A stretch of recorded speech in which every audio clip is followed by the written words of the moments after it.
श्री राम। जय जय श्री राम। कस कीन बरु बौरा विधि जहि तुम ही सुंदरता दई। जो बल चाही सुर सुर तरहि सो बर बस बबूरहि ला गई। तुम सहित गिरते गिरऊं पावक जरऊं जल निधि महु परऊं। घर जाऊ अब जसु हो जग जीवत विवाह न करऊं। जिस विधाता ने तुमको सुंदरता दी उसने तुम्हारे लिए वर बावला कैसे बनाया। जो फल कल्प वृक्ष में लगना चाहिए वह जबरदस्ती बबूल में लग रहा है। मैं तुम्हें लेकर पहाड़ से गिर पड़ूंगी, आग में जल जाऊंगी या समुद्र में कूद पड़ूंगी, चाहे घर उजड़ जाए और संसार भर में अपकीर्ति फैल जाए, पर जीते जी मैं इस बावले वर से तुम्हारा विवाह नहीं करूंगी। भई बिकल अबुला शकल दुखित देख गिरनारी। कर बिला पुरोदति बदती सुताशने संभारी। हिमाचल की स्त्री मैना को दुखी देखकर सारी स्त्रियां व्याकुल हो गईं। मैना अपनी कन्या के स्नेह को याद करके विलाप करती, रोती और कहती थी, नारद कर मैं काह बिगारा, भवन मोर जिन बसत उजारा।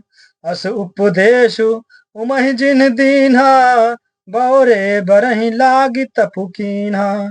मैंने नारद का क्या बिगाड़ा था जिन्होंने मेरा बसता हुआ घर उजाड़ दिया और जिन्होंने पार्वती को ऐसा उपदेश दिया कि जिससे उसने बावले वर के लिए तप किया। साचे उनके मोह न माया, उदासीन धनु धाम न जाया। घर पर घर घालक लाज न भीरा, बांझ की जान प्रसव कहे पीरा। सचमुच उनके ना किसी का मोह है, न माया, न उनके धन है, न घर है और न स्त्री ही है। वे सबसे उदासीन हैं, इसी से वे दूसरे का घर उजाड़ने वाले हैं।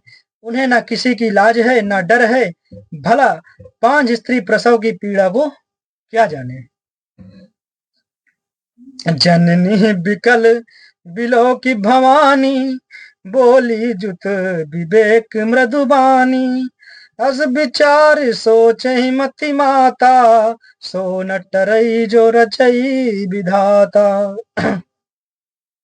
माता को विकल देखकर पार्वती जी विवेक युक्त कोमल वाणी से बोली, हे माता, जो विधाता रच देते हैं वह टलता नहीं है। ऐसा विचार कर तुम सोच मत करो। कर्म लिखा जाऊं बाउर नाहू, तो कत दोष लगायु काहू। तुम सन मिटहि की विधि के अंका, माधु व्यर्थ जन लेहु कलंका। जो मेरे भाग्य में बावला ही पति लिखा है तो किसी को क्यों दोष लगाया जाए। हे माता, क्या विधाता के अंक तुमसे मिट सकते हैं। वृथा कलंक का टीका मत लगाओ, वृथा कलंक का टीका मत लो। जन लेहु मात कलंक करुणा परिहरऊं अवसर नहीं। दुग सुग जो लिखा लिलार हमरे, जाब जह पायुब तहीं। सुनियु माँ बचन विनीत कोमल, सकल अबला सोचहि। बहुभांति विधि लगाई, दूषण नयन बारी विमोचहि। हे माता, कलंक मत लो, रोना छोड़ो, यह अवसर विषाद करने का नहीं है।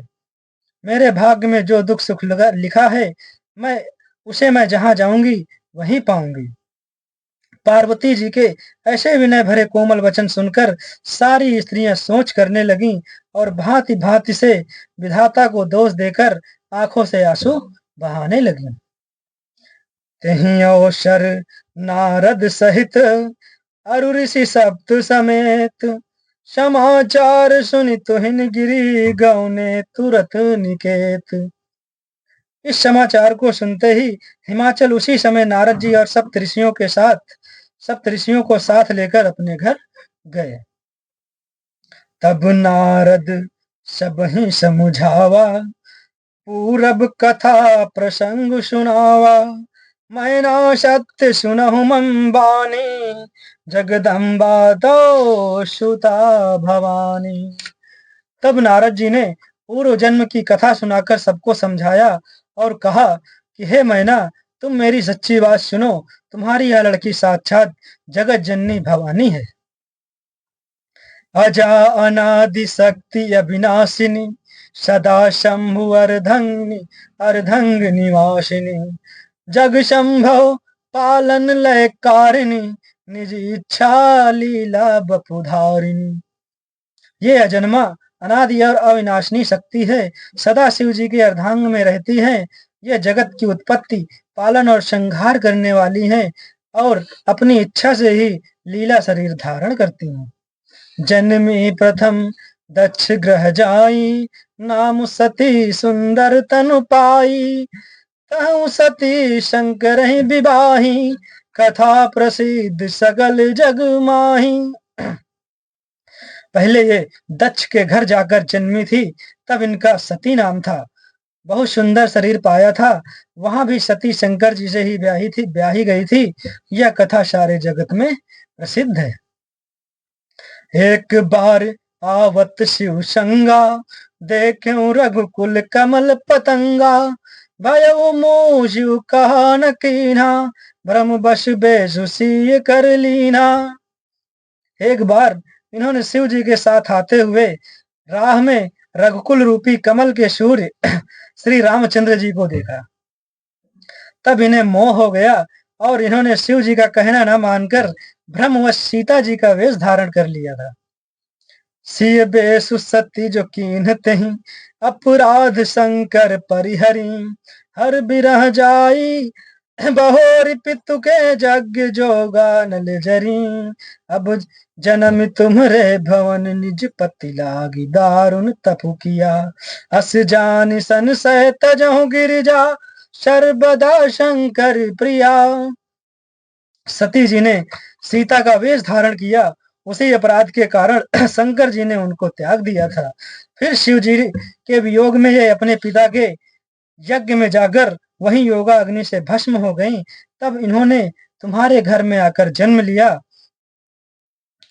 और अपने पति के लिए कठिन तप किया। ऐसा जानकर संदेह छोड़ दो। पार्वती जी तो सदा ही शिव जी की प्रिया अर्धांगिनी है। सुनी नारद के वचन तब सब पर मिटा विषाद, छन महु व्याप्यों सकल पुर, घर घर या संवाद। तब नारद के वचन सुनकर सबका विषाद मिट गया और क्षण भर में यह समाचार सारे नगर में फैल गया। तब मैना हिमवंतु आनंदे, पुनि पुनि पार्वती पद बंदे, नारी पुरुष शिशु जुबा शयाने, नगर लोग सब अधिहर्षाने। तब मैना और हिमवान आनंद में मग्न हो गए और उन्होंने बार बार पार्वती के चरणों की वंदना की। स्त्री पुरुष बालक युवा और वृद्ध नगर के सभी लोग बहुत प्रसन्न हुए। लगे होनपुर मंगल गाना, सजे सब ही हाटक घटनाना, भांति अनेक भई जेऊ नारा, सूप शास्त्र जस कछु बेउहारा। नगर में मंगल गीत गाए जाने लगे और सबने भांति भांति के सुवर्ण के कलश सजाए।